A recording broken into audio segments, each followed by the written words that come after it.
Urgente, urgente, urgentíssimo! Ministro da Justiça e Polícia Federal de Lula foram pegos em mentira sobre o Rio de Janeiro. É escandaloso e pior, mostra como o crime é organizado e o governo Lula é desorganizado. Tem como dar certo o combate ao crime assim, gente? Eu vou mostrar para você os vídeos, as provas e como que isso vai impactar a eleição. Então fica aqui comigo e presta atenção nisso aqui, ó. Deputados de esquerda pedem a prisão preventiva do governador Cláudio Castro. Eu assisti esse vídeo de indignação da ex-governadora do Rio de Janeiro, Benedita da Silva, atual deputada federal do PT, e eu já começo o vídeo dizendo que eu tenho muita admiração e respeito por ela, uma das poucas governadoras do estado que não foram presas nas últimas 2 décadas. Então, por isso só, ela já recebe meu respeito, admiração e carinho. Benedita da Silva fala que na gestão dela como governadora, ela foi governadora por 9 meses, a polícia atuava com inteligência e planejamento. E ela diz que diversos bandidos foram presos sem que armas fossem sequer disparadas. Eu fiquei 9 meses como governadora do estado do Rio de Janeiro e peguei Fernandinho Beiramar e também o Elis Maluco, sem dar um tiro na comunidade. 4 anos não dá para fazer, não? Não dá para usar a inteligência, o planejamento e ter uma estratégia? Eu vou aos números do ISP de 2002, período em que a Benedita da Silva foi a governadora por 9 meses. Você pode checar lá na página do ISP. 2002, a polícia do Rio de Janeiro matou 1.195 suspeitos. O maior número de mortes da série histórica até então. O governo da Benedita da Silva, onde ela escolheu o comandante da polícia, onde ela escolheu os delegados, os coronéis, foi o momento de maior letalidade da série histórica do Rio de Janeiro. Foi quando a polícia mais matou. Muito diferente do relato que ela faz indignada, né? Agora vamos a 2001, um ano antes, governador Antony Garotinho. A polícia matou 772 suspeitos. Muito menos que 1.195 do ano da Benedita. Eu considero sim que a Benedita ficou governadora por 9 meses, tá? Ela assumiu no dia 1º de abril. Agora vamos aos números da atualidade. O último número divulgado pelo ISP da série histórica, né? Inclusive o governo Cláudio Castro, é um número que está consolidado, tá? 2024, a polícia matou 699 suspeitos. Quase metade do número da Benedita. Então, o que a governadora Benedita diz, indignada, emocionada, não é verdade. Vamos abandonar a política, as emoções, as paixões, né? E vamos aos números. Os números são do ISP. Vai lá e dá uma checada. A propósito, hoje, no Brasil também, a polícia que mais mata é uma polícia do PT. É a do governador Jerônimo, na Bahia. E ninguém fala absolutamente nada, ninguém pede a prisão do Jerônimo, né? Bom, é a finalização. E você também pode checar essas informações na matéria do jornal Estado de São Paulo, do dia 26 de dezembro de 2002, onde uma jornalista corajosa afirma que na série histórica a polícia da Benedita foi a que mais matou. Lamentável, viu? Vamos checar as verdades. Comandante, eu queria fazer uma pergunta a respeito dos mortos. Foram contabilizados 121 mortos até o momento. Existe alguma chance de que dentre esses 121 mortos exista mais algum policial ou algum civil? Porque muito se diz que esses 121 mortos, essas pessoas que foram mortas na mata e que foram levadas aí para o IML agora por último, todas são criminosas, são bandidos. Mas existe alguma chance de ter ali um policial ou algum civil? Algum inocente. Algum inocente, exatamente. Eu te devolvo a pergunta dizendo o seguinte: algum trabalhador, num momento de confronto em uma comunidade em que nós adentramos a partir das 4 horas da manhã, estaria na área de mata? Acredito então, que não. essa reflexão é a que fica. Todo mundo é vítima. Tudo é vítima. O ladrão é vítima da sociedade. O traficante, outro dia, passou a ser vítima do usuário. Ontem, o filho do chefe da facção, que é o Marcinho VT, falou que por trás do fuzil tem uma pessoa. Sobrou até para o fuzil. Não tem mais vítima. E o policial está sendo tratado como vilão. Nós não vamos admitir isso. O policial é o herói. O policial que foi lá ontem, os mais de 2.500 policiais que estavam lá ontem, estavam lá pelo seu João, pela Dona Maria, pelo seu José, pelo seu Antônio, pessoas de bem que são oprimidas por esses narcoterroristas que ficam na porta da casa deles aí com esses fuzis, com granadas, assediando a filha deles, cobrando taxas, colocando barricada, impedindo coleta de lixo, impedindo socorro médico. Os nossos heróis, nossos mais de 2.500 heróis estavam lá ontem para isso, por essas pessoas aí. E para impedir que essa facção criminosa, em que teimam em não reconhecê-la como uma organização criminosa terrorista, continue a sua sanha expansionista, não só pelo estado do Rio de Janeiro, mas principalmente em âmbito nacional. Essa facção já está presente em praticamente todos os estados do Brasil, disputando território, trazendo suas lideranças para ficarem escondidas aqui nesses QGs. Coronel, muita gente falando que foi a maior chacina em operação da história do Rio de Janeiro. Para vocês foi uma operação de sucesso? Não, quem está dizendo que a chacina foi você. A chacina, a gente classifica essas pessoas que morreram em confronto com agentes da lei, que atiraram contra os policiais, tiraram a vida de 4 policiais e feriram mais 12 policiais. Então é importante que se diga isso. Obrigado, comandante da Polícia Militar. Bom, quem disse que quem cortou a cabeça não foi o pessoal lá que foi buscar o corpo? Segundo lugar, então, eu estou fazendo uma indagação aqui também. Quem disse que foi a polícia que cortou a cabeça dele? Segundo lugar, para quem não sabe, vou dar uma notícia aqui em primeira mão. Como eu falei ontem na coletiva, nós instauramos inquérito para apurar o crime de fraude processual pela remoção indevida e ilegal desses corpos, né, que estavam todos com roupas táticas camufladas, que a gente chama de roupa guinle, ou seja, que é para se camuflar em áreas de mata, e chegaram lá todos de cueca, como se houvesse um passo de mágica. Então, nessa investigação, nós já detectamos que alguns veículos utilizados foram veículos roubados, ou seja, muitos marginais que fizeram a remoção desses corpos. E aí, com certeza, certamente, isso eu posso afirmar para você, podem ter feito novas lesões nos corpos. Inclusive, a gente vai expandir essa investigação para apurar também o vilipêndio a cadáver, né, que é um outro tipo de crime, e justamente eles podem até ter feito isso aí, justamente para chamar a atenção da imprensa, como justamente nessa pergunta que você está fazendo. O Brasil tem ferramentas para acabar com o Comando Vermelho? Não. Enquanto a esquerda estiver no poder, o Brasil não vai derrotar, não tem como derrotar o crime organizado. E esse é o principal motivo. O governo Lula é um governo covarde. O presidente da República levou mais de 30 horas para se manifestar sobre a operação antiterrorismo no Rio de Janeiro. E quando o fez, não foi ao vivo, em uma coletiva de imprensa ou num pronunciamento oficial à nação. Foi por meio de uma notinha de 4 parágrafos nas suas redes sociais. Em sua nota, o Lula não lamentou o assassinato dos 4 heróis da polícia, nem se solidarizou com as suas famílias. A gente sabe como é. Nessa guerra entre narcoterroristas e policiais, o Lula prefere não ter que escolher um lado. Até porque seria uma tremenda contradição ele falar mal dos bandidos uma semana depois de revelar para o mundo que, na verdade, os traficantes é que são vítimas dos usuários de droga. Em sua nota, o Lula também não teve coragem de mencionar o nome da facção responsável por essa tragédia, o Comando Vermelho, e se referiu ao PCC, eu tenho até ler isso, é muito bom, como uma grande quadrilha envolvida em lavagem de dinheiro. Senhor Presidente da República, com a máxima vênia, uma grande quadrilha envolvida em lavagem de dinheiro é como a gente se referia aos quadros do PT envolvidos no Mensalão, envolvidos no Petrolão.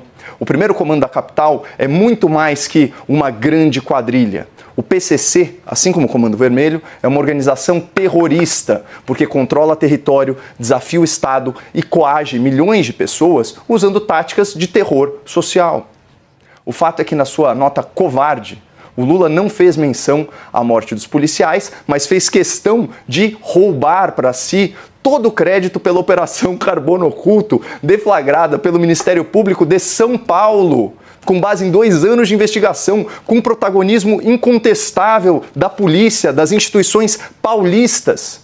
Mas, segundo Lula da Silva, foi o seu governo que realizou, aspas, a maior operação contra o crime da história no país. Ou seja, além de não trabalhar direito pela segurança pública, o Lula ainda toma para si os méritos do trabalho alheio. Igualmente covarde foi a postura do ministro da Justiça, o senhor Ricardo Lewandowski, que faltou com a verdade ao afirmar que o governo desconhecia a Operação Contenção no Rio de Janeiro. Uma informação que foi desmentida ao vivo pelo próprio diretor-geral da PF, que confirmou aos jornalistas que a Polícia Federal, sob Lula e Lewandowski, se recusou a colaborar com as autoridades estaduais do Rio de Janeiro, pelo menos nesse caso. O ministro da Justiça também incorreu na tal desordem informacional, termo que ele próprio consagrou no STF, disseminando uma informação incompleta que induz o público a erro. Segundo o Lewandowski, o governo do Rio não havia solicitado apoio material do Exército Brasileiro, nem solicitado uma GLO, uma missão de garantia da lei e da ordem. Só faltou o ministro mencionar que por várias vezes a ajuda federal foi pedida pelo governo do Rio e todas as vezes ela foi negada pelo governo Lula. Aspas para o próprio, no seu primeiro ano de mandato. Lula disse isso aqui: eu não quero as Forças Armadas nas favelas brigando com bandido. E enquanto eu for presidente, não tem GLO, não tem missão militar de garantia da lei e da ordem.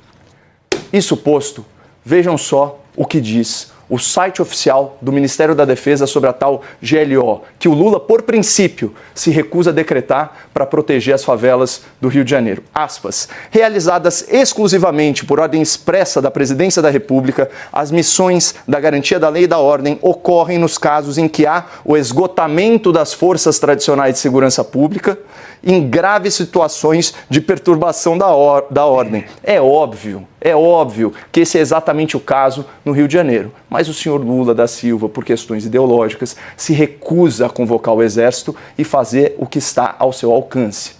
Detalhe, no governo Temer, quando a GLO foi decretada, o número de homicídios nas favelas ocupadas foi reduzido a 0.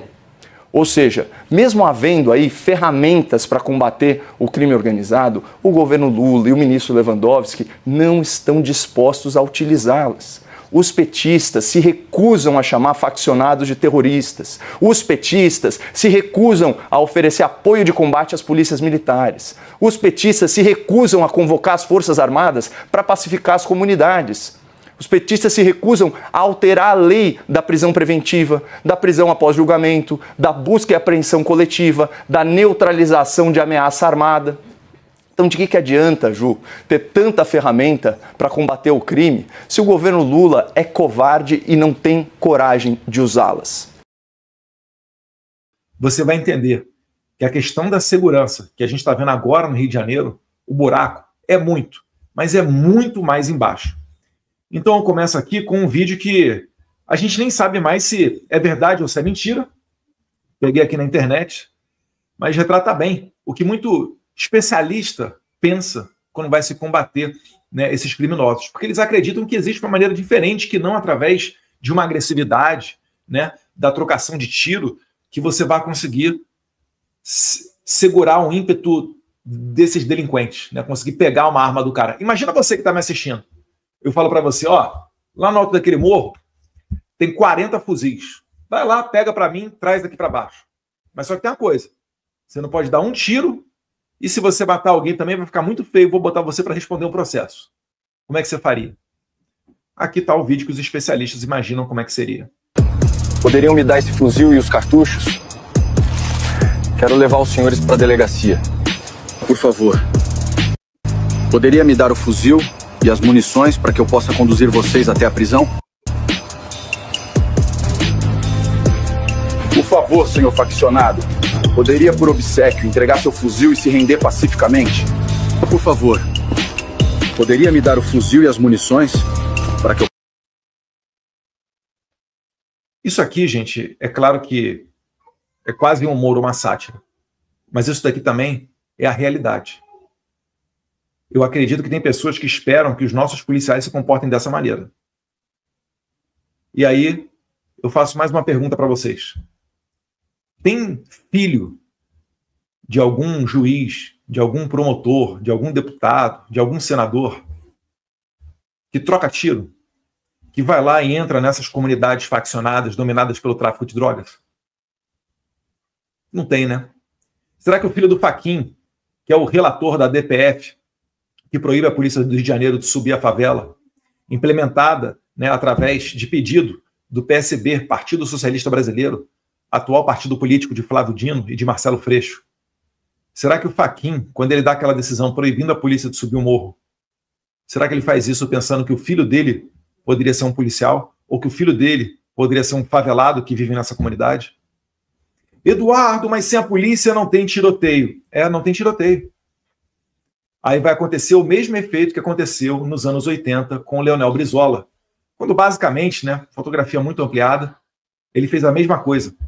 Criou obstáculos para que a polícia pudesse subir as favelas dominadas pelo tráfico de drogas. E aí, concomitantemente com a queda do regime militar, que era símbolo de disciplina, de ordem, você acabou abrindo um novo capítulo do Rio de Janeiro, o capítulo dos tiroteios. Pesquisa aí. Nos anos 70, nos anos 60 não tinha tiroteio. Eduardo, não tinha arma? É claro que tinha. O AK-47, fuzil russo, é de 1947. O M16, né, M4, o AR-15, submetralhadora, MP5, né, dos anos 70. Essas armas estão aí há décadas no mercado. Mas os tiroteios do Rio de Janeiro se iniciaram no final dos anos 80. Se intensificaram nos 90. Por quê? Porque foi dado cada vez mais tranquilidade ao vagabundo. Se você olhar a curva, né, o delta T aqui do tempo, e a curva de conforto do bandido, conforto através de novas legislações, você vai ver que é um absurdo. O bandido, ele tem saidinha, ele tem saidão, no meio do caminho você tem lei de menor potencial ofensivo, nova lei de fiança, né, medidas cautelares diversas da prisão, uma interpretação totalmente pró-bandido da LEP, a Lei de Execuções Penais, que é dos anos 80, mas cada vez mais, através de uma interpretação mais confortável ao criminoso, ela vai dando mais conforto para essa pessoa. Até o ponto em que aquele que não tem os valores corretos na cabeça, o cara que não está nem aí, né, se ele vai fazer o bem, se ele vai fazer o mal, se ele vai destruir uma família, se ele vai colocar um viciado, introduzir cocaína no meio daquele seio familiar, a pessoa dessa sem valores nenhum. Essa pessoa que é capaz de colocar uma bala na tua cabeça para pegar o teu celular e sair sorrindo para tomar um sundae, um sorvete, essa pessoa, ela não é um ser irracional. Ela avalia. É a teoria econômica do crime. Ela pensa, olha, estou vendo aqui o meu pai com um ofício humilde, ganhando um salário mínimo. Se eu entrar para a boca ou para a biqueira, eu vou ganhar 4 vezes mais do que meu pai. Se der problema, tem advogado para me defender, tem até político para ir na televisão me defender, tem sursi processual, tem lei de menor potencial ofensivo. Se eu for menor, não vou nem para a cadeia, no máximo 3 anos de fundação casa, depois eu saio. E se for preso, fica tranquilo, tem visita íntima, saidinha, saidão, progressão de regime. Então, quando ele coloca tudo isso daí na balança, ele acaba optando pelo crime. A gente sabe que o crime paga melhor do que um salário mínimo. Mas por que ainda assim pessoas preferem e optam aí pelo salário mínimo? Porque elas têm valor na cabeça. Elas sabem que aquilo dali é errado. Elas sabem que, ao apertar um gatilho na cabeça de um inocente, ele vai estar fazendo um mal. É isso daí que quando a gente fala para vocês, valores judaico-cristãos, a base do mundo ocidental, de mais de 2000 anos, etc. É disso que a gente está falando. É por isso que a esquerda, que protege bandido, ela tem que atacar a igreja. Porque a igreja é um vetor de transmissão desses valores. Você não aprendeu a respeitar os mais velhos? Deixa eu te contar uma coisa. Honra teu pai e tua mãe para que seus dias se prolonguem na terra. Você sabe que matar é feio? Não matarás. Você sabe que mentir é errado? Não mentirás. Você sabe que eu estou tirando tudo isso daí do Êxodo 20, né? Dos 10 mandamentos. É só para te dar uma pitada de que mesmo você sendo ateu, você vive num mundo em que esses preceitos são básicos para o convívio em sociedade. Senão, fica um matando o outro. Vira um faroeste. Ou melhor, até é errado falar faroeste. Porque no tempo do faroeste, no século XIX, né, quando os Estados Unidos estavam fazendo a sua corrida para o oeste, das 13 colônias em direção lá à Califórnia, passando por Oklahoma, Novo México, Texas. Ainda nesse tempo as taxas de homicídio eram melhores do que as atuais taxas que a gente vê no Brasil. Mas isso daí mostra o que é preciso. O bandido, ele não é uma vítima da sociedade que merece uma segunda chance e que, se lhe for ensinado um ofício humilde no presídio, ele vai sair de lá e vai ter um trabalho. Não, não é isso. Um cara que te mata, bota uma bala na tua cabeça e sai sorrindo para tomar um sorvete, esse cara tem um problema mental, de valores. É por isso que quando a igreja entra dentro das cadeias, eles têm os trabalhos de maior sucesso para evitar a reincidência. Por quê? Porque ele ensina emprego de garçom, de carpinteiro, de motorista de ônibus ou qualquer afim desse? Não.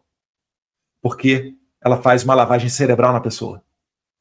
A pessoa começa a entender e ela começa a compreender que a atitude que ela fez é errada. E esse vai ser o freio moral na cabeça dela para ela não voltar para a rua e continuar delinquindo. Tem um outro programa muito interessante que eu conheci junto com Carlos Bolsonaro na pequena cidade de Joaçaba, lá para o oeste catarinense. Juiz Márcio Bragalha, aluno do professor Olavo, conseguia manter a sua carga de processos em dia e, na hora vaga, ele pegava estudantes de direito, que eram assistentes seus, e ia para o presídio tomar a lição para saber se aquele preso havia ou não lido o livro que ele recomendou. É o Instituto da Remissão. Cada 5 dias de leitura, 1 dia reduzido da pena. Eduardo, mas isso daí dá conforto ao bandido. Eu vou te falar. O juiz Bragalha, ele disse que, ao que muitos imaginam, o bandido ele não quer ficar o dia inteiro olhando para o teto. A maioria deles, não a totalidade, por óbvio, fica contente de se ocupar com algo. E aí ele passou a dar obras clássicas. Shakespeare, Crime e Castigo, dentre outras, que o bandido ele ia começar a se enxergar naquele personagem. Depois ele ia entendendo o porquê que a maneira de pensar dele estava errada. O sucesso é total. O juiz Bragalha, como ele é de uma cidade pequena, ele consegue, no seu dia a dia, saber se aqueles bandidos vão retornar para a vara criminal dele. E o índice de recuperação, né, ou melhor, de não reincidência, chega perto de 100%. Essa é a mesma coisa que a igreja faz, através de outro método, né, associado à Bíblia, mas é o mesmo caminho.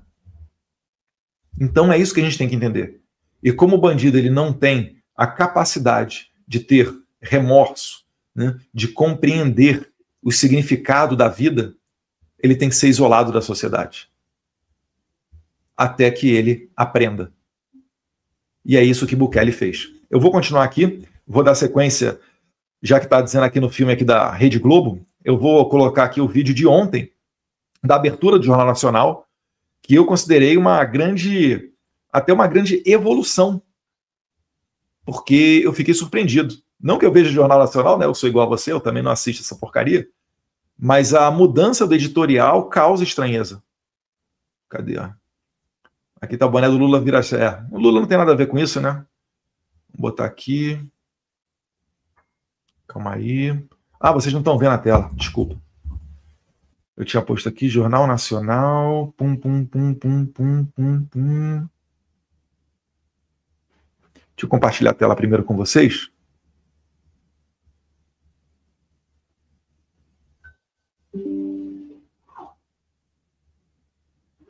Aqui.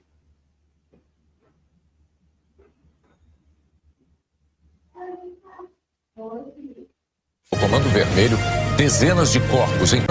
No dia seguinte à operação policial contra o Comando Vermelho, dezenas de corpos encontrados na mata são levados para a Praça da Penha. E o número oficial de mortos salta para 121.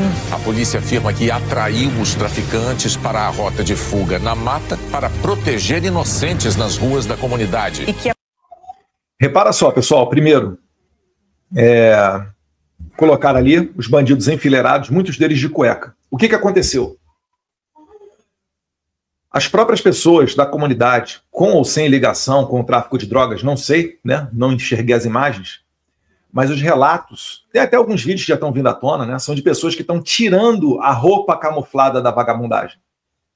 Então o cara, ele tombou em combate, só que estava com a roupa camuflada. Porque a roupa camuflada é um apetrecho de guerrilha, te dá vantagem dentro da mata. Ainda mais no escuro. Então o que eles estavam fazendo ali? Eles estavam tirando o uniforme de combate para induzir você ao erro, para você achar que aquilo dali é uma pessoa comum. É um cidadão que estava indo para o trabalho, voltando, ou apenas morando ali na favela. Sabe quem é que faz isso também? O Hamas. Para todos aqueles que seguem o perfil da Embaixada de Israel no Brasil, né, no Instagram é Israel in Brazil, com Z, ou até o, como é que é o nome dele, cara? Esqueci agora, o major brasileiro, o Rosenbach, que trabalha lá na IDF. A IDF é a sigla de Forças Armadas de Israel. Eles denunciam, eles mostram esses vídeos. O cara do Hamas está lá na guerrilha, está trocando tiro, está colocando o RPG lá, a bazuca para cima do tanque de Israel, ou para cima de civis, né? Porque eles fazem isso. Quando ele cai, as pessoas tiram a roupa dele. Ou então, no caso específico do Hamas, muitas das oportunidades, eles já vão para o combate com roupas civis. Você vê, né? O Hamas, ele desfila, tem desfile lá, os caras parecem até um exército, né? Camuflado, roupa, tal, disciplina. Mas quando acontece algum tipo de coisa, eles se travestem, se fantasiam de civis. Isso aconteceu no Rio de Janeiro também. Se você olhar, deixa eu voltar ali a imagem do começo para você ver. Ação policial contra o Comando Vermelho. Essas pessoas aqui, o Jornal Nacional, por óbvio, e fez muito bem, deixou a imagem com os corpos já cobertos. Mas tem várias imagens que circulam onde os corpos não estão cobertos com esses lençóis. E você vê muitos deles de cueca. Então, foi isso daí, tá? Então, vamos dar continuidade aqui. Dezenas de corpos encontrados na mata são levados para a Praça da Penha. E o número oficial de mortos salta para 121. Por coincidência, 121 é o artigo do homicídio do Código Penal, né?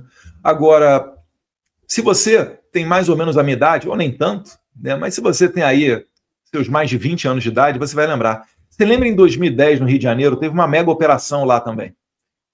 Foi uma das maiores operações policiais do Rio. E a bandidagem correu igual rato.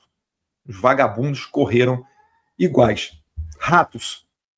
E aí você via, acho que eles estavam correndo para a comunidade da Penha, que inclusive é um dos complexos aqui que está no meio dessa operação policial do Rio de Janeiro. Eram facilmente mais de 100 bandidos. Todos armados. Absolutamente todos armados. O Globocop começa a filmar uma estrada de terra, eles fugindo pela mata, porque é o modus operandi dele. A polícia sabe disso. Então o que a polícia fez aqui? Ela esperou a vagabundagem ir para a mata, e daí, né, com certeza não tem trabalhador ali no meio do mato, àquela hora da noite. Você vai me desculpar. Ainda mais portando arma longa. Arma longa é fuzil, 12, metralhadora, né, até submetralhadora. Então, parabéns para a polícia do Rio de Janeiro, tá, que fez isso daí e conseguiu neutralizar vários bandidos na mata. Depois os moradores começaram a reclamar de que eles tinham que pegar os bandidos na mata e descer. Ora, você vai me desculpar. Eu troco o tiro com dezenas de bandidos, vou me preocupar em largar minha arma para carregar corpo? Você tá maluco. Você tá maluco que eu vou expor a minha vida a esse perigo. Então a polícia está certa. E se os moradores quisessem, que esperassem, a situação se acalma, a polícia possa garantir, né, no local uma segurança mínima, para que aí você vá lá realmente com o rabecão e tirar os corpos. Rio de Janeiro é complicado até de fazer perícia, gente. Assim, as pessoas que reclamam disso não têm a mínima noção da realidade. Eduardo, você tem noção? Eu tenho noção. Não sou brabo, não fico contando vantagem, né? Tive a minha atividade durante anos na Polícia Federal, mas também muita oportunidade, por exemplo, com o delegado Fabrício Oliveira, comandante do CORE, de entrar dentro do Caveirão e passar perto de algumas comunidades, ou no pé das favelas. Quem é do Rio de Janeiro não tem nem por onde fugir, invariavelmente você vai passar no pé de favela. Linha vermelha, às vezes até assalto, entrar em comunidade. Na Polícia Federal no Rio de Janeiro, uma vez, a nossa equipe da PF trocou tiro com gente lá na Vila Ruth, São João de Meriti. Eu já visitei com o então deputado estadual Flávio Bolsonaro o Complexo do Alemão, quando começaram ali as UPPs, para ver como é que era. E eu te garanto, é um emprego que a sua mãe não gostaria que você tivesse. Porque a cada 20 metros era um grupo de 3 ou 4 policiais que ficavam suscetíveis a dezenas de possibilidades de tiro. De janelas, né, marquises, lajes, ruas, ruelas. Eu até gravei um vídeo com o Flávio, eu não sei se está nesse vídeo, mas a gente filma o boot dos colegas policiais, e eles falando, cai à noite, o menor chega no beco, bota só a mão para fora assim com a pistola, descarrega o carregador da pistola, corre para dentro da casa. O policial corre atrás, se tiver, né, se não tiver sido ferido, né, se não tiver falecido, corre atrás, quando vai entrar na casa que o marginal se emprenhou, o morador fecha a porta e começa a recitar o artigo 5º. A casa é asilo inviolável, nela só podendo entrar mediante dia, né, com autorização judicial ou salvo em flagrante delito ou estado de emergência. Vale para todo mundo, menos para o Jair Bolsonaro, né, que está com a polícia penal dentro da casa dele.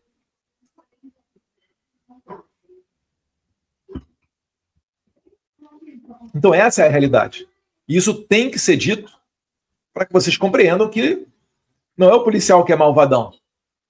Eu te garanto que se você nunca ouviu esse tipo de argumento que eu estou te contando aqui, você fica surpreso e acaba por me dar razão. Fala, ó, é verdade.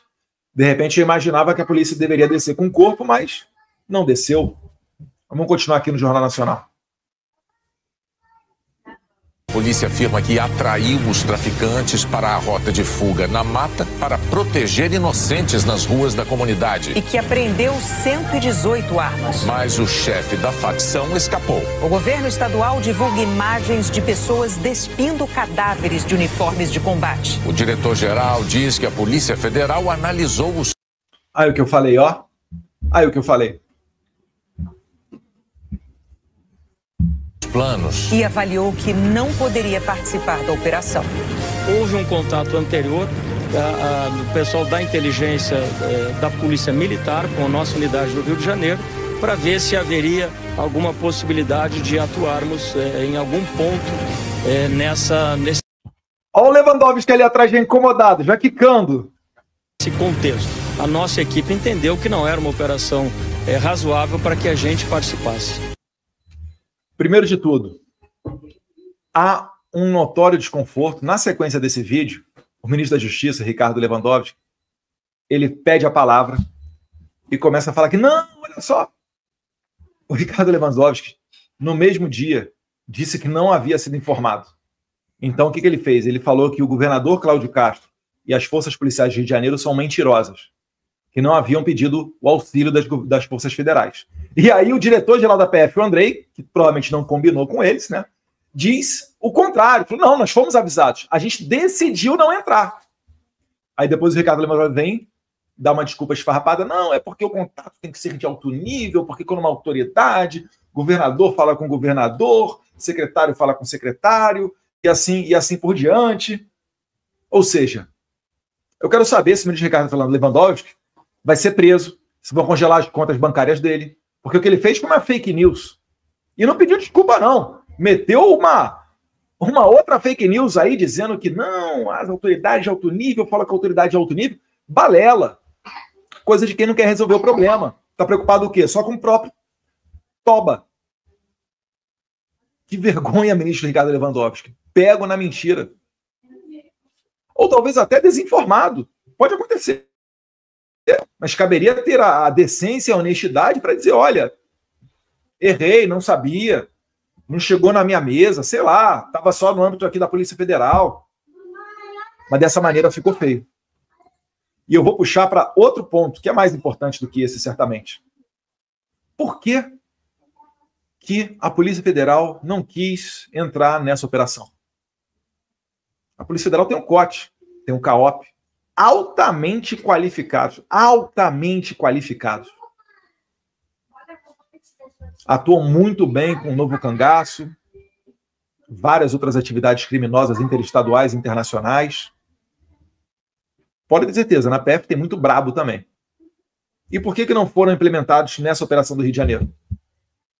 Por que pese haver muita inteligência, 1 ano de investigação e uma mega estrutura para você conseguir, né, pegar os criminosos? o confronto é quase inevitável. E o Lula não quer aparecer na foto tendo que explicar por que morreram 100 anjinhos, que ele sempre fala que são vítimas da sociedade. Ou melhor, essa semana ele disse que são vítimas dos usuários. Que loucura. Mesmo discurso lá do Oruan. Por trás daquela arma tem um ser humano. Fala pro cara que sofreu latrocínio. Por trás daquele celular tinha um pai de família. Por trás daquela caneta tinha um estudante que tem uma mãe, uma irmã. Porque essas são as pessoas que não tiveram opção. O bandido tem a opção. Tanto tem opção que na favela a esmagadoríssima maioria das pessoas são pessoas de bem trabalhadoras. Acorda de manhã cedo e vê como é que é o ritmo lá no pé de uma favela. É todo mundo saindo para trabalhar. Vai de van, vai de moto, vai de ônibus, vai a pé. Dá teu jeito, corre atrás. Mas são pessoas trabalhadoras e honestas. Um pequeno percentual descamba para marginalidade. E quando a gente fala dessas questões todas, a gente está querendo proteger é o pobre favelado, que não tem voz. Não é o deputado do PSOL que fala por ele. O deputado do PSOL fala por traficantes de drogas. A ONG, que tem um nome bonitinho, ela sequestra o discurso. Ela não representa o pobre. Ela não faz nada quando a filha do trabalhador dá um toco, fala um não para o traficante e vão lá e raspam a cabeça dela. Ou quando, de repente, você, sem querer, faz uma propaganda lá pro Bolsonaro ou tá com um panfleto do candidato errado no bolso, te pegam e você toma uma coça, como a gente viu acontecer, inclusive, em São Paulo, em área do PCC.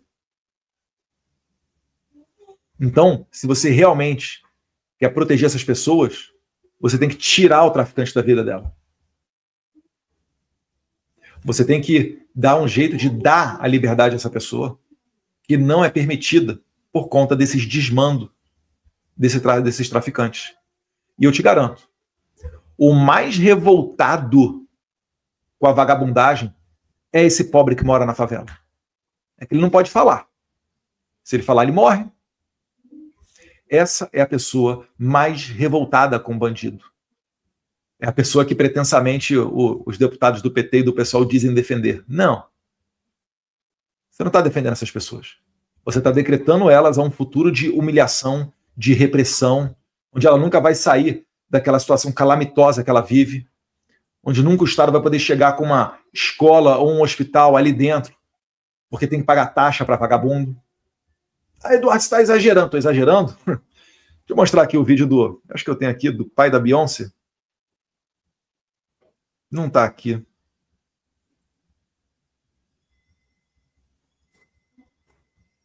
Eu vou achar aqui o vídeo Cadê? Eu vou me mandar aqui o vídeo do pai da Beyoncé. E aí a gente vê junto aqui. Dele falando por que ele não conseguiu... Aliás, eu postei. Deixa eu abrir aqui no meu X. O pai da Beyoncé falando que ele não conseguiu... Ela gravou na favela e não foi lançado. Por que não foi lançado na favela?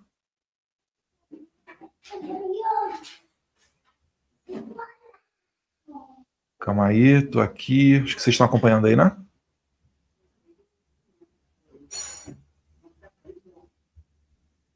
Para baixo, para baixo. Esse aqui. Lula não tem problema para entrar em favelas dominadas pelo tráfico, assim como seu ex-ministro da Justiça e atual ministro da Suprema Corte, Flávio Dino. Por que então a Beyoncé teria? Vamos ver aqui. Ó. In Rio, I got a phone call because I'm not a micromanager, and they're in the projects.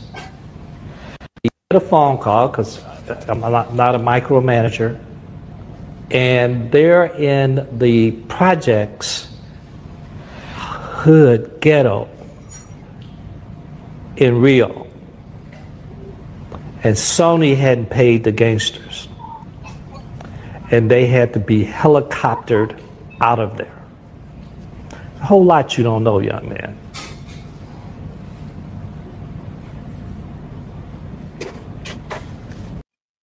Esse daí é o pai da Beyoncé falando do porquê que eles não... Por que eles não conseguiram colocar adiante o clipe da Madonna cantando na favela? Porque o tráfico cobrou, eles não quiseram pagar, foram ameaçados, inclusive saíram de lá de helicóptero. Já estou finalizando aqui o Jornal Nacional. Na Praça da Penha. E o número oficial de mortos salta para 121. A polícia afirma que teria alguma possibilidade de atuarmos em algum ponto nesse contexto. A nossa equipe entendeu que não era uma operação razoável para que a gente participasse. O Estado do Rio e o governo federal anunciam um escritório emergencial contra o crime organizado. Veja agora no Jornal Nacional. Então tá aí. Por que é que você sofre com a violência? E só tem uma... Violência não, desculpa, porque violência tem a violência boa, né, da legítima defesa, a violência quando você consegue impedir, né, dar umas pancadas lá, ou às vezes até porque não, né, tem oportunidade e mata um estuprador. Eu prefiro 1 milhão de bandidos estupradores presos do que uma mulher estuprada, né? Então essa é a violência boa, a que repele a má violência. E a única maneira que você tem de reduzir a criminalidade é combatendo-a. Em algum momento vai ser necessário o uso de força. Então, se você é um político que não quer se desgastar com isso, ou então um político que defende os bandidos, você vai ter a conduta igual a do Lula, né? Inclusive, até esse momento que eu estou fazendo esse vídeo aqui, tá lá. O presidente desiste de falar sobre a operação. Primeira manifestação de Lula sobre morte no Rio de Janeiro estava prevista para a posse de Guilherme Boulos, mas foi abortada, tá? Então, Lula, o que ele faz? Ele fica se aconselhando com Sidônio, falando com o pessoal lá dos direitos humanos, embalando o produto para dizer o seguinte: o que eu vou falar para enganar a população, para não ficar tão feio parecendo que eu estou defendendo bandido? Então, eles vão criticar a polícia, eles se vitimizam. E o Lula está em silêncio. Ele botou a tropa dele em campo, mas ele mesmo está em silêncio. Vocês podem até reparar. Ali no Jornal Nacional... É que não vai. Não, essa imagem é imagem fechada. Né? Deixa eu voltar aqui pro. Essa aqui é a imagem fechada, mas o Lewandowski e esse aqui, que é o diretor-geral da Polícia Federal, né, o Andrei Rodrigues, onde é que eles estão aqui? Eles estão no famoso cercadinho. Antigamente, você ouvia quem aqui? O presidente Jair Bolsonaro. Por quê? Porque o presidente Jair Bolsonaro ele é autêntico. Ele não tem que se consultar com o marqueteiro. Ele não é fruto de um publicitário que virou bolsonarinho, paz e amor, enganou vocês e conseguiu ser eleito. Ele podia sair de peito aberto e falar com um monte de jornalistas. Todos os jornalistas tinham a oportunidade de sapecar o presidente. Todos os dias. E ainda diziam que o Jair Bolsonaro não era um democrata. Mas por que ele fazia isso? Porque ele tinha a verdade ao seu lado. Quando você tem a verdade ao seu lado, você fica confortável para entrar no embate com qualquer pessoa. E se ficar demonstrado que você não tem a verdade ao seu lado, não tem problema. Você não é o rei da verdade, você pode pedir desculpa, pode se corrigir. Qual que é o problema nisso? Nunca critiquei um professor meu por dizer que eu estava errado em alguma coisa. Ou meu pai ou minha mãe. Mas o Lula não, ele manda sua tropa de choque e fica ali na retaguarda esperando o momento melhor onde ele vai calcular para poder entrar e colocar a cara, ou não colocar. E como é que era no tempo do Bolsonaro? Eu resgatei aqui uma postagem de 2016, de 2021. Teve uma operação lá no Rio de Janeiro, no Jacarezinho. Morreram 26 vagabundos. Um policial havia falecido, morreram 26 ou 28, alguma coisa assim. E aí, quando esse caso de repercussão nacional tomou as manchetes de jornais, ou mesmo antes de tomar, lá estava um presidente honesto, digno e sério. Jair Bolsonaro tuitou em 9 de maio de 2021. Ao tratar como vítimas traficantes que roubam, matam e destroem famílias, a mídia e a esquerda os iguala ao cidadão comum, honesto, que respeita as leis e o próximo. Concorda com o presidente Bolsonaro ou não? Se você não chama as coisas pelo nome, você está desprestigiando, no mínimo, aqueles que seguem a lei. E continua lá no tweet. É uma grave ofensa ao povo que, há muito, é refém da criminalidade. Parabéns à Polícia Civil do Rio de Janeiro. Acho que quem voltou lá foi até o Core, né? Nessa operação. Mas, Eduardo, não adianta, porque enxugar gelo, enxugar gelo, enxugar gelo. Eu não acho que é enxugar gelo. Porque se você tirar as pessoas que estão enxugando gelo, não é que o gelo vai derreter. Vai ocorrer um dilúvio. Se o bandido, que já sabe que você está desarmado e rouba o teu carro à luz do dia, se ele souber que a polícia não estará mais nas ruas, ou não estará armada a ponto de poder fazer o seu trabalho de defender a sociedade, vai ser todo dia um salve geral. Lembra de 2006 em São Paulo, no salve? O maior trânsito da história da cidade de São Paulo. Quando foi aberto esse flanco, onde os bandidos foram mandados para as ruas. Ou você, que é do Espírito Santo, ou outros estados, onde a polícia acabou por ficar aquartelada e não saiu dos quartéis, o que aconteceu na sua cidade? Não tem nem como você sair para trabalhar. Esse é o nível de conforto desses bandidos. E essa bendita ADPF, chamada ADPF das favelas, que foi relatada pelo ministro Fachin, atual presidente do Supremo Tribunal Federal, ela deu tanto conforto aos marginais que eles estão estendendo o seu território. Acompanhe, por favor, no Instagram, o delegado Fabrício Oliveira, comandante do Core. Ele mostra, né, que as barricadas, os trilhos de trem, as demarcações de terras, né, do território da vagabundagem, elas estão se estendendo. Isso está atraindo cada vez mais conflitos, porque às vezes existiam ali passagens, né, na antiga suburbana, Dona Helder Câmara, ou indo para qualquer lado da cidade do Rio de Janeiro, né, às vezes linha vermelha, etc., onde você, teoricamente, podia passar e transitar que, pelo menos naquelas partes ali, não tinha vagabundo. E agora tem.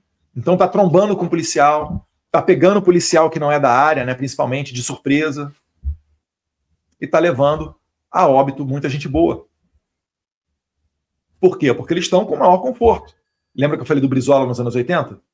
Cocaína no Rio de Janeiro, muitas foram batizadas com o nome de Brizola. No papelote vinha lá o papelzinho escrito Brizola. Nas letras de funk proibido era cantado, né? Brizola, etc., como referência à cocaína. Talvez em breve a gente vá ter aí alguma coisa com o nome de Lula, se é que já não teve apreensão, né? Carimbo lá do Lula, ou do ministro Edson Fachin. Pode acontecer. A bandidagem é criativa. Tá pintando cabelo de vermelho, né, para ficar igual ao Oruan. Tem gente que considera a opinião do Oruan, né, filho do chefe, né, um dos chefes das drogas do Rio de Janeiro, né, Marcinho VP. Dão espaço para ele. Ah, por trás daquele fuzil tem uma pessoa.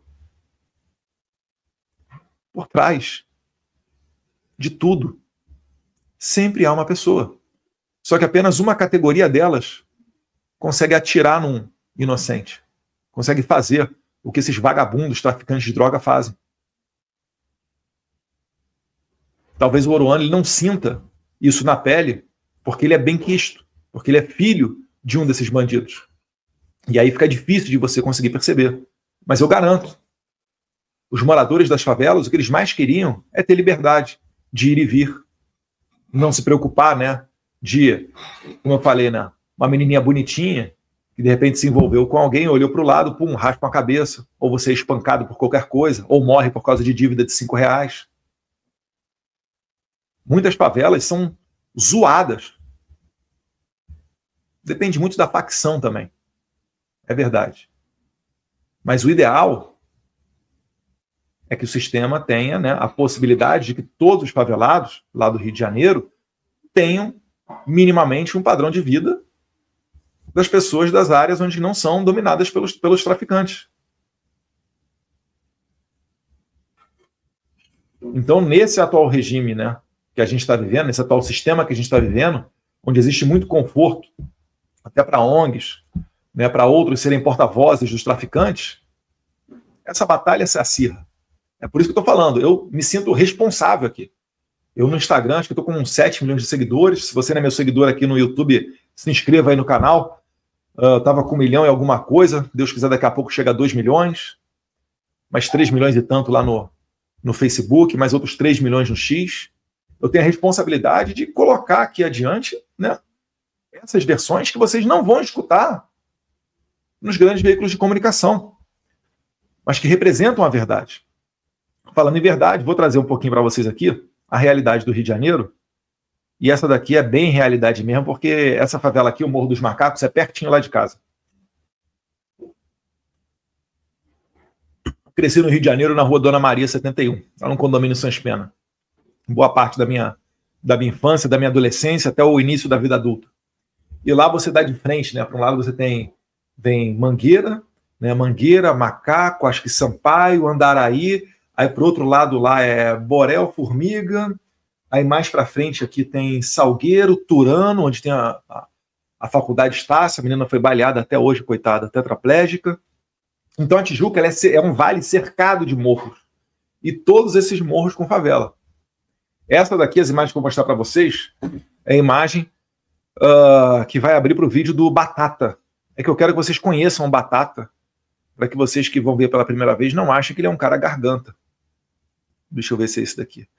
É um vídeo que se tornou viral de 2007, uma operação no Morro dos Macacos, quando começou ali a internet. E o Batata está usando uma Madsen, uma arma muito potente. Então esse aí é o Batata, esse vídeo é de 2007, tá, pessoal? Sai daqui. Esse pintado vai ele aí, vai atravessar. Bora pra mim! Vai! Bora! Bora! Tentar segurar pra dar tiro aí pra ele ir flagando, pra ele dando um tiro ali na rua e ele vai tentar atravessar. Vai! Vai! Vai! Segura! Dá tiro! Dá tiro!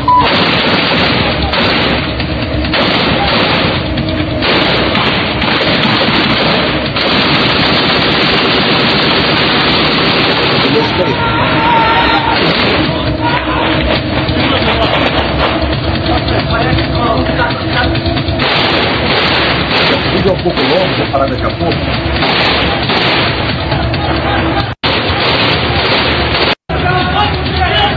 Se não me engano, aí no meio aí tem o Ferreirinha. Vai bater?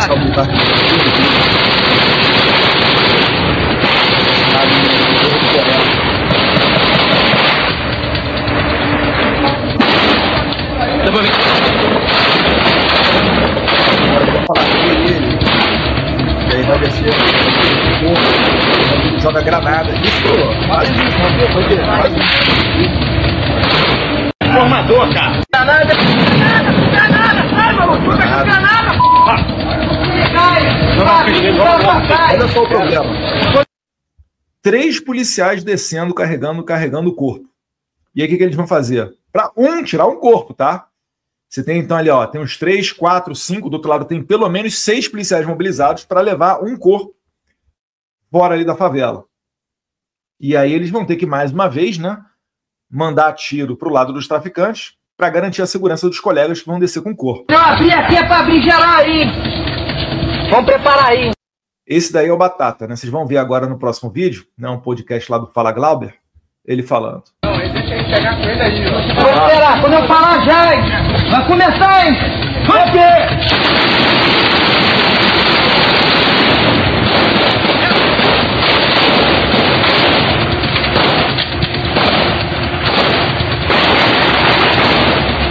Segura, sai!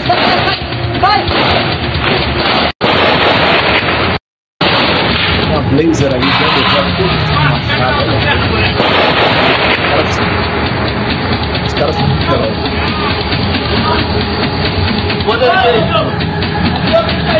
Abre aí! Aqui, ó! Aí, Batata.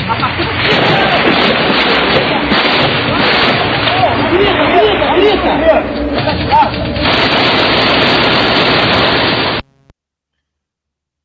Às vezes as pessoas perguntam, né? Poxa, Eduardo, mas o cara...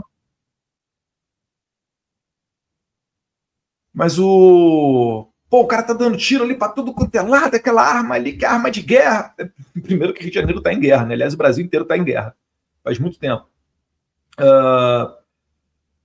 E isso daí me lembra uma vez, né? A gente foi lá no Rio de Janeiro, um alvo nosso de São Paulo fugiu pro Rio de Janeiro, a gente rastreou sem parar dele.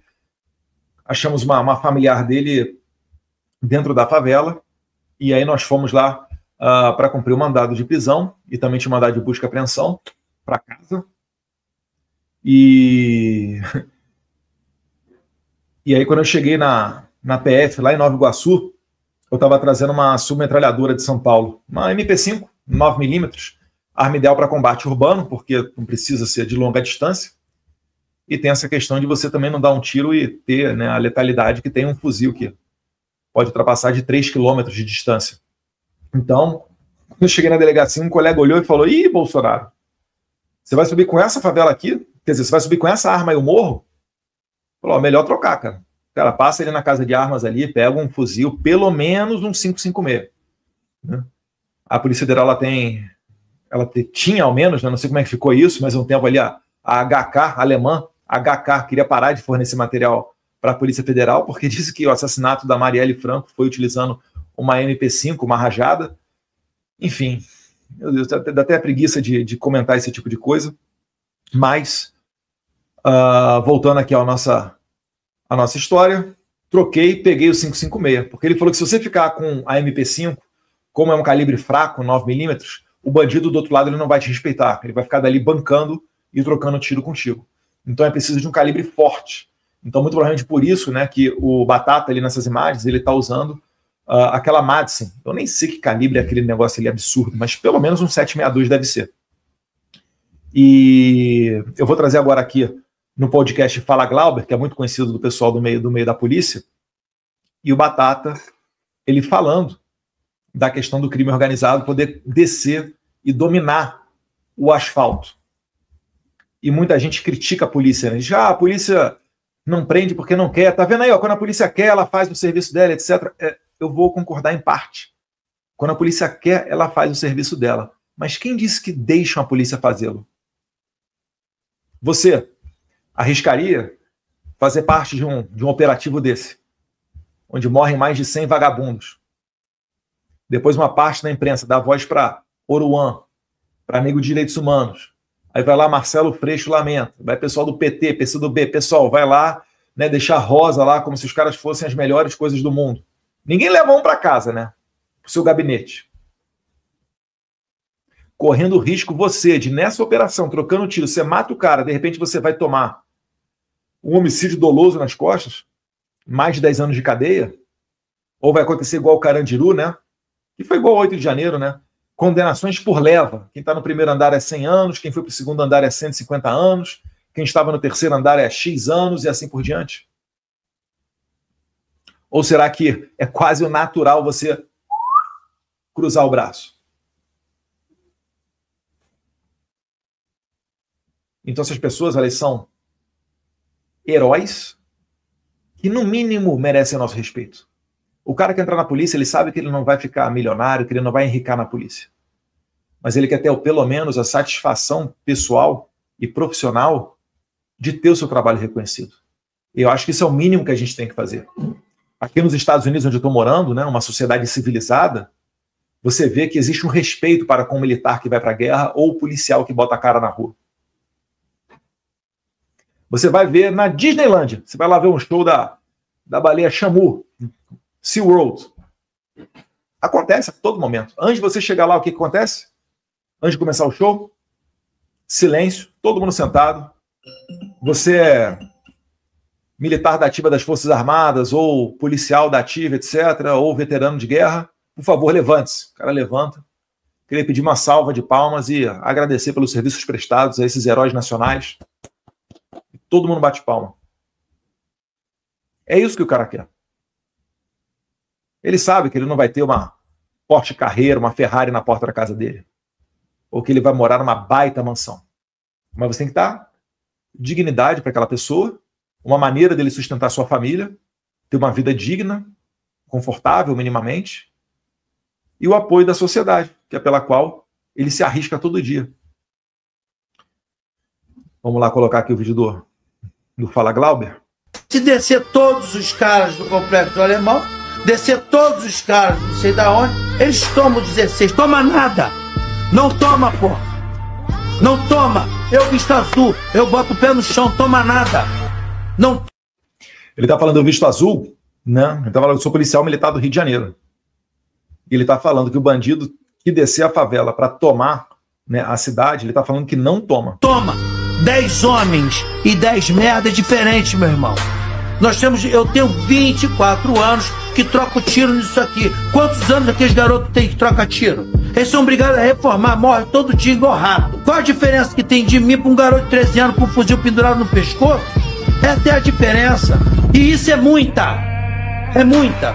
Por isso que nós entramos dentro de uma comunidade com 10 homens, com diferença de 50 homens lá dentro. E nós entramos, Glauber. E nós vamos lá, pô. Por que a gente vai lá? Porque nós somos melhores, somos menos.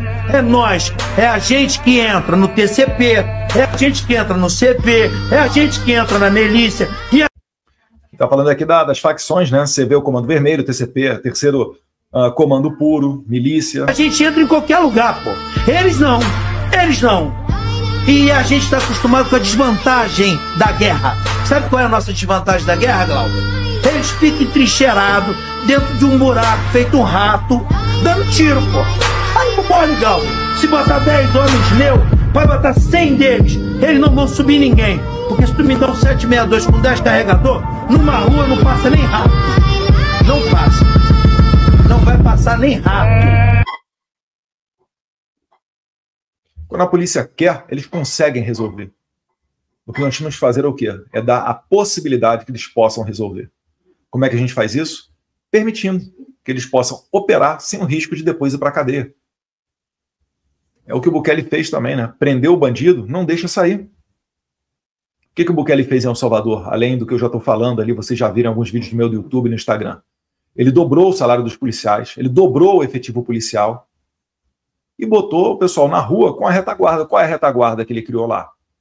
São duas coisas: estado de exceção e plano de controle territorial.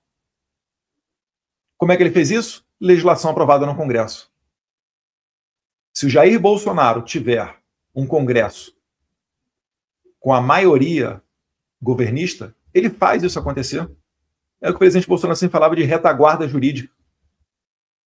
Então o Bukele ele atacou o tráfico de drogas, mas não é o principal problema ali de El Salvador, era mais a extorsão, a atividade dos chamados pandilheiros, que são as gangues que se formaram, principalmente nos anos 80 nos Estados Unidos, e nos anos 90 os Estados Unidos mandou de volta para El Salvador, dizendo que era só dar uma segunda chance que tudo ia ficar bem, direitos humanos, patati, patatá, patatá. Aí surgiram as maras, as gangues, de MS-18, barbarizando. El Salvador tem uma lei igualzinha do Brasil de ECA, Estatuto da Criança e do Adolescente. Todos esses mesmos problemas aí que eu falei do conforto e segurança legislativa para o bandido, né? Reduzir o risco dele na atividade criminosa e fazer com que essa atividade seja mais sedutora. O Bukele fez o contrário. Falou: quer entrar no crime? Tu vai pagar uma pena muito alta, tu vai apodrecer na cadeia. Essa que é a diferença. Mas o Bukele só pôde fazer isso quando ele conseguiu maioria no Congresso. Primeiro o Bukele ele fez o partido dele, que se chama Novas Ideias. Ele quase não consegue ser candidato a presidente. Ele era prefeito da capital de São Salvador, tinha que ter um partido, né? Era de um partido mais à esquerda, né? Tradicionalmente mais à esquerda. Depois criou o partido dele, Novas Ideias. O Milei criou La Libertad Avança. Na Espanha foi criado o Vox. Em Portugal, em 2015, o Chega.